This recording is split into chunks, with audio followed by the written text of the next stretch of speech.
Welcome back. 2017 GS fourth paper जो ethics का है उसका क्वेश्चन नंबर नेक्स्ट है आपका 11। 11 नंबर सवाल कह रहा है कि आप किसी संगठन के मानव संसाधन विभाग के अध्यक्ष हैं। एक दिन कर्मचारियों में से एक का ड्यूटी करते हुए देहांत हो गया। उसका परिवार मुआवजे की मांग कर रहा था, लेकिन कंपनी ने इस कारण से मुआवजा नहीं दिया क्योंकि जांच में पता चला कि दुर्घटना के समय वो नशे में था। अब कह रही कंपनी की कर्मचारी मृतक कर्मचारी के परिवार को मुआवजा देने की मांग करने हेतु कर्मचारियों ने हड़ताल कर दिया। वाह। और मैनेजमेंट ने बोला कि आप हेड हैं तो आप बताइए कि क्या करें क्या ना करें, आप अपनी सलाह दीजिए। देखिए इसमें सबसे बड़ी बात यह है कि पहली गलती जो है किसकी है, किसकी है। आप तो कहेंगे साहब मर गया, उसकी ड्यूटी पे दारू पिया था तो हम क्या करें। सबसे बड़ी गलती इसमें एम्प्लॉयर की सबसे पहले, पूछिए क्यों। अगर कोई व्यक्ति नशे की हालत में ड्यूटी पे है, इंटॉक्सिकेटेड ड्यूरिंग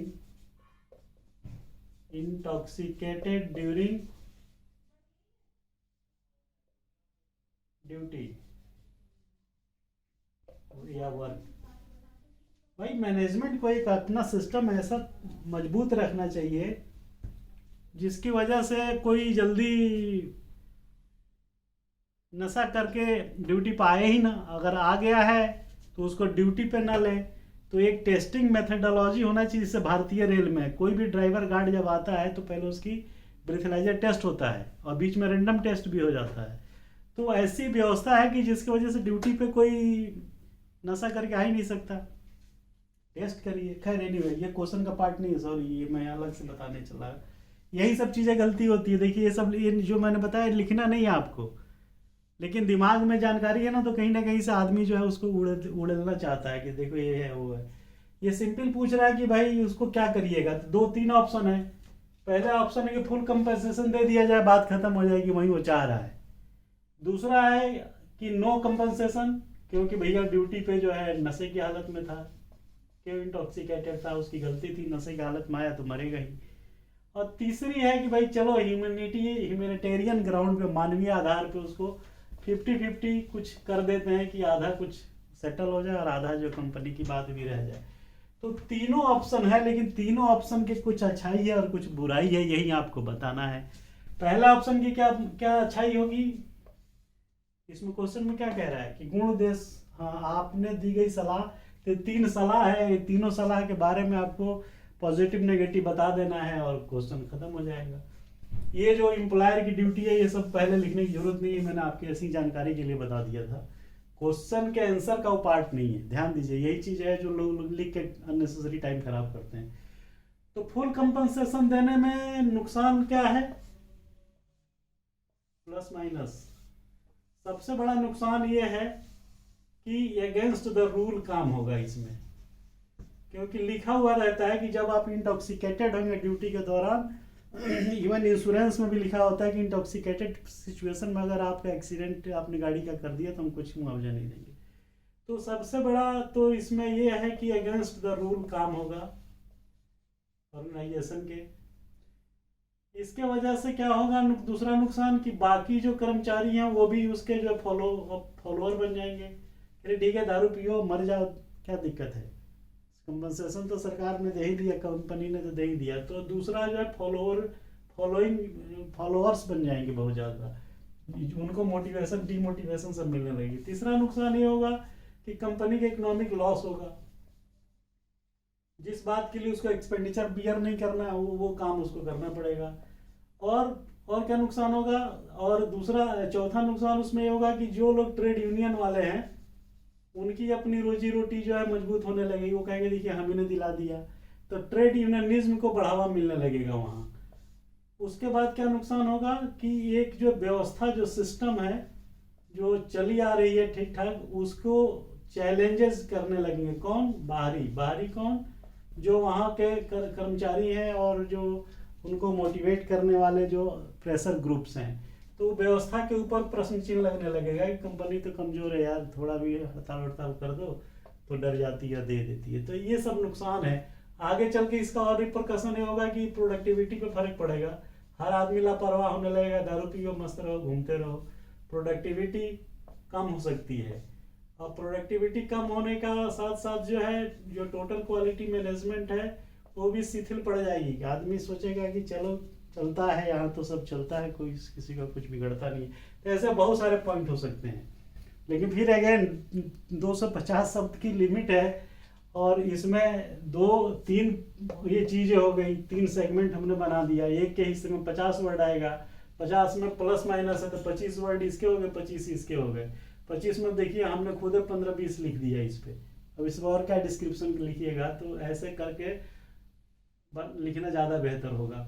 और इसको फुल कंपनसेशन देने से फायदा क्या होगा, किसको फायदा होगा? एक कर्मचारी को फायदा होगा, उसके जो है परिवार को फायदा होगा आर्थिक। दूसरा जो है फायदा जिसको मिलना चाहिए वो मिलेगा कि स्ट्राइक होने की जो पॉसिबिलिटी है कंपनी में वो नहीं होगी, क्लास स्ट्रगल नहीं होगा, ट्रेड यूनियन से संबंध अच्छे रहेंगे। फिर जो है मुआवजा देने के लिए जो धनराशि खर्च होगा तो उसमें जो है प्रोडक्टिविटी जो डाउन होगी उससे कंपनसेट हो जाएगा या ज़्यादा हो जाएगा, और हर आदमी खुश रहेगा, औद्योगिक शांति बरकरार रहेगी। तो ये सब इसके फायदे होंगे। लेकिन नुकसान क्या होगा मैं पहले ही बता चुका। दूसरा है कि नो कंपनसेशन, आप रिकमेंड करेंगे भैया नो कंपनसेशन, और नो कंपनसेशन में फिर अगेन क्या नुकसान होगा वो आप बता दीजिए। कंपनसेशन नहीं मिलेगा तो कर्मचारी की तो खैर बेचारे की हालत खराबी हो जाएगी। तो नेगेटिव में उसका आएगा कि कर्मचारी की स्थिति खराब, अमानवीय व्यवहार, ये सब चीज़ें उठने लगेगी। देखिए प्रशासन में एम्प्लॉयर सुनता नहीं है, इतना इनसेंसिटिव है। फिर इसका क्या नुकसान होगा, वर्ग संघर्ष बढ़ने की भी संभावना बढ़ जाएगी, ट्रेड यूनियनिज्म शुरू हो जाएगा, औद्योगिक शांति खराब हो जाएगी, और प्रोडक्टिविटी फिर डाउन होने लगेगी।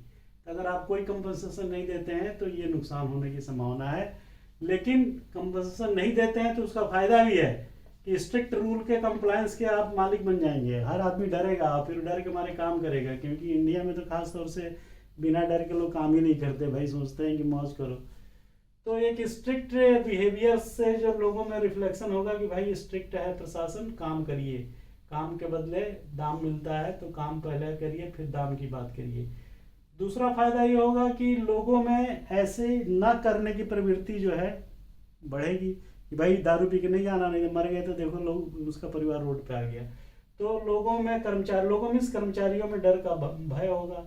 तीसरा जो है श्रमिक संगठनों के ऊपर भी एक मानसिक दबाव होगा कि कर्मचारी की हित को प्रशासन ने नहीं सुना क्योंकि उसकी गलती थी। तो ये जो है औद्योगिक जो ट्रेड यूनियनिज्म है ये भी जो है कमजोर पड़ेगा। तो इस तरीके से और भी पॉइंट आप लिख सकते हैं। लेकिन फिर अगेन वही, चूंकि टाइम और समय और शब्दों की सीमा ध्यान रखिए। तीसरा ऑप्शन जो बोला 50-50, ये मुझे लगता है सबसे बेस्ट यही है। खैर ये पूछ नहीं रहा कि बेस्ट कौन सा है, लेकिन खाली पूछ रहा है कि जो आप सलाह देंगे उसके गुण दोस्तों। तीसरी सलाह जो आपने दिया 50-50 का मतलब हुआ कि चलो उसको कुछ कंपनसेशन दे देते हैं जिससे मानवीय आधार पे जो है उसका भी कुछ भरण पोषण हो जाए, और बहुत कुछ जो है उसका जितना नेचुरल डेथ में बनता है वो नहीं देंगे। तो उसमें ह्यूमैनिटेरियन अप्रोच करते हुए कुछ मेड गुड कर दिया जाए, कंपनसेट कर दिया जाए इकोनॉमिकली, तो उसका कुछ भला हो सकता है। उसमें कर्मचारी को भी फायदा हो जाएगा थोड़ा कि चलिए भरण पोषण के लायक पैसा मिल गया, और दूसरा कि कंपनी के प्रति भी लोगों की सहानुभूति हो जाएगी कि भाई चलो कंपनी ने इतना तो केयर किया कि उसका आदमी मर गया, चाहे उसकी गलती सही है। तो सबसे बेस्ट अप्रोच यही होगा कि मानवीय आधार पे, ह्यूमैनिटेरियन अप्रोच पे उसको 50-50 कंपनसेशन दे के बात खत्म किया जाए। और क्योंकि नहीं करेंगे कुछ भी तब भी दिक्कत है, क्योंकि कुछ नहीं करिएगा एक नंबर में तो हमेशा संघर्ष, वर्ग संघर्ष और हड़ताल और ट्रेड यूनियनिज्म इतना बढ़ जाएगा कि आपकी प्रोडक्टिविटी बिगड़ जाएगी, और प्रोडक्टिविटी से जितना लॉस होगा उसका कई गुना कम लॉस आपको उस कंपनसेशन में देना पड़ेगा। तो this is the best way. Thank you very much. इतना लिखिए बहुत है।